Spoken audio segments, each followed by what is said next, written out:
Matius 7 ini itu diawali dari Matius 5. Bagaimana Yesus ketika melihat orang yang banyak berkumpul, kemudian Yesus naik ke atas bukit, lalu datanglah murid-muridnya kemudian, lalu Yesus duduk bersama dengan murid-muridnya.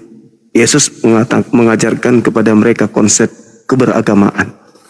Salah satu item yang diajarkan Yesus kemudian adalah mengatakan sesuatu tetapi mereka tidak mempraktekkan. Jadi menurut Yesus jangan ikuti orang Farisi dan ahli Taurat. Mereka cuma teori tapi tidak mempraktekkan. Yang benar adalah berteori dan melakukan atau mempraktekkan, karena praktek dari hukum Taurat itu adalah kehendak Bapa itu sendiri. Jadi kalau berbicara mengenai kehendak Bapa, maka kami umat Islam yang belajar Bible itu adalah aplikasi dari firman Tuhan yang datang kepada nabi-nabi Yahudi, baik nabi besar maupun nabi kecil, yang mereka sebut dengan sebutan kitab Tanakh. Itu kehendak Bapaknya itu. Nah, setelah melihat Kristen juga mencerminkan pola yang sama. Apa itu? Sama-sama percaya kepada Yesus juga. Orang Yahudi percaya kepada Yesus, mereka mentaati firman Tuhan, yaitu kitab Tanakh. Orang Kristen percaya kepada Yesus, sayangnya tidak mengikuti kitab Tanakh. Jadi kehendak Bapaknya pada diri Kristen itu hilang. Maaf, ini pandangan saya nih, nanti Pak Pendeta luruskan kalau saya keliru. Lalu waspada kepada nabi palsu, artinya mereka yang bukan non-Yahudi mengatasnamakan pengikut Yesus, tetapi kecolongan karena tidak melakukan kehendak Bapa. Nah, maka Yesus menjelaskan kepada murid-muridnya di atas bukit. Mau lihat siapa mereka? Kata Yesus, lihatlah siapa di antara mereka di luar Yahudi ini yang memanggil aku Tuhan, bernubuat pakai namaku, bermujizat pakai namaku, mengusir setan pakai namaku. Di luar Yahudi, lihat, mereka tidak melakukan kehendak Bapa. Nah, orang di luar Yahudi sudah pasti tidak melakukan hukum Taurat. Dari buahnya, mereka ngaku-ngaku bagian daripada kita, tapi mereka tidak melakukan kehendak Bapa, yaitu Taurat, namun memanggil aku Tuhan, bernubuat, mengusir setan pakai namaku. Itulah serigala, itulah dombanya. Itulah serigala yang nyamar domba. Lalu kalau saudara saya ini yang saya hormati mengatakan bahwasanya memang ada pendeta, ada oknum. Nah, kalau Pak Pendeta sudah berani mengucapkan ada pendeta, kata Yesusnya apa? Bukan oknumnya, bukan buahnya, bukan rantingnya, bukan cabangnya yang harus ditebang, tapi pohonnya. Siapa pohon ini? Nabinya.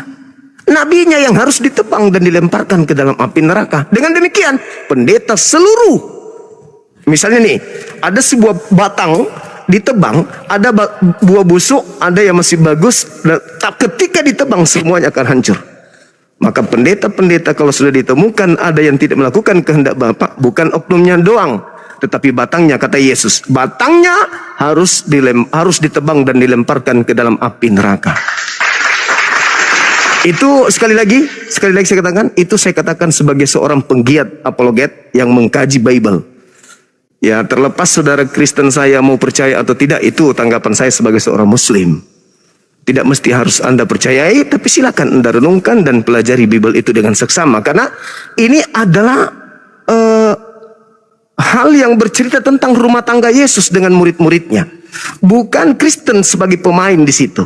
Kristen hanya mengambil cerita itu masuk ke dalam gereja dan merasa bahwa Yesus sedang berbincang kepada mereka.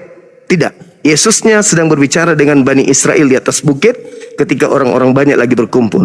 Jadi ini terjadi kepada Yesus, dan Yesus bercerita, berpesan kepada muridnya, waspada kepada non-Yahudi yang ngaku-ngaku sebagai Yahudi.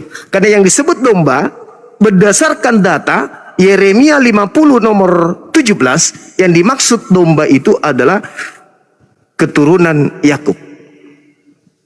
Jadi kalau bukan keturunan Yakub, bukan domba. Tapi kalau bukan keturunan Yakub mengaku-ngaku pengikut Yesus, ya silakan disimpulkan sendiri. Saya berbicara sesuai data. Yeremia 50 nomor 17 yang disebut dengan domba adalah Bani Yakub. Kristen apakah Bani Yakub? Silakan kita periksa silsilah kita masing-masing. Demikian, silakan. Baik, sebelum ditanggapi oleh Pak Pendeta Rudi Maniku, saya sarankan ke Bang Zuma untuk tidak pergi ke India, Gurunda. Bang Zuma jangan ke India ya. Jangan ya. Nanti disembah Bang Zuma, disembah nanti. Bahaya. Oke, silakan Pak Pendeta Rudi Maniku ditanggapin mungkin. Oke, terima kasih. Keren banget ya penjelasan dari Bang Juma ini. Memang luar biasa ya. Saya suka dengar. Karena memang ternyata mereka belajar sungguh-sungguh. Oke. Nah, yang ingin saya jelaskan lagi adalah bahwa tadi Abang bilang bahwa kalau ada rantingnya atau cabangnya yang rusak, maka pohonnya itu harus ditebang. Saya belum paham sekali yang dimaksud pohon itu apa. Apakah pohon itu Kristen atau Yahudi ya? Tapi tadi saya pikir Bang Juma berkata bahwa Matius 7 itu kepada Yahudi, tapi yang dituduh sebagai nabi palsu, penyesat-penyesat itu adalah non-Yahudi yang kemudian mengaku Yesus tapi tidak melakukan kehendak Bapa. Nah, Bang Juma melakukan kehendak Bapa itu, menurut kata Yesus itu kira-kira, supaya lebih spesifik, menurut Bang Juma, melakukan kehendak Bapa itu yang kemudian tidak dilakukan oleh mereka-mereka itu kira-kira apa saja Bang? Supaya bisa lebih spesifik saya menjelaskannya. Baik, izin saya pertegas pertanyaannya. Jadi Pak Pendeta Rudi Maniku ini mempertanyakan soal pohon dan buah di dalam Matius 7:15 sampai 23 yang perikopnya hal pengajaran sesat. Dan apa tadi yang kedua Pak Pendeta Rudi Maniku? Sorry. Apa namanya? Saya jadi lupa lagi. Oke, silakan Bang Zuma langsung aja. Mungkin udah dicatat sama Bang Zuma, silakan.